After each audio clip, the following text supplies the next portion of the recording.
నిన్న సాయంకాలం హుటాహుటిన మమతా బెనర్జీ దీది ఇంటి దగ్గర, అలాగే మనం చూసుకుంటే వాళ్ళ నెఫ్యూ మేనలుడు అయిన అభిషేక్ బెనర్జీ రెసిడెన్స్లోనూ సోదాలు నిర్వహించారు.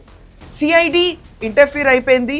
వితౌట్ ఎనీ ఎఫ్ఐఆర్ లాడ్జింగ్ వీళ్ళు వచ్చారని చెప్పి టీఎంసీ వాళ్ళు వ్యతిరేకించారు.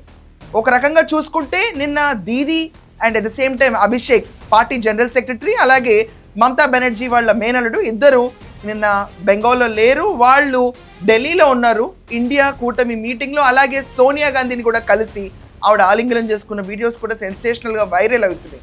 అలాంటి టైంలో దీది లేని తరుణంలో ఆ ఖాళీగట్లో ఆవిడ ఇంటిపైన సోదాలు, అలాగే అభిషేక్ బెనర్జీ ఇంటిపైన కమాక్లో ఉన్న వాళ్ళ ఇంటిపైన కూడా సోదాలు నిర్వహించారు. కానీ ఏమీ సీజ్ చేయలేపారు అక్కడి నుంచి.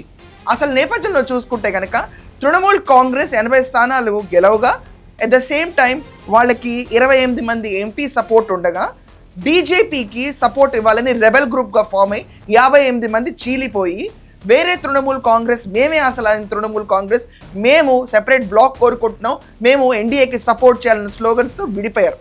విడిపోతే ఆఖరికి లాస్ట్ మంత్ మే 4న ఎన్నికలు జరిగినప్పుడు మే 6వ తారీఖున తృణమూల్ కాంగ్రెస్ లెజిస్లేటివ్ పార్టీ వాళ్ళు ఒక రెజల్యూషన్ ఫామ్ చేసుకుని సోవేందు చటోపాధ్యాయని వాళ్ళ పార్టీ లీడర్ కింద, అపోజిషన్ లీడర్ కింద ఉండాలని వాళ్ళు సబ్మిట్ చేశారు.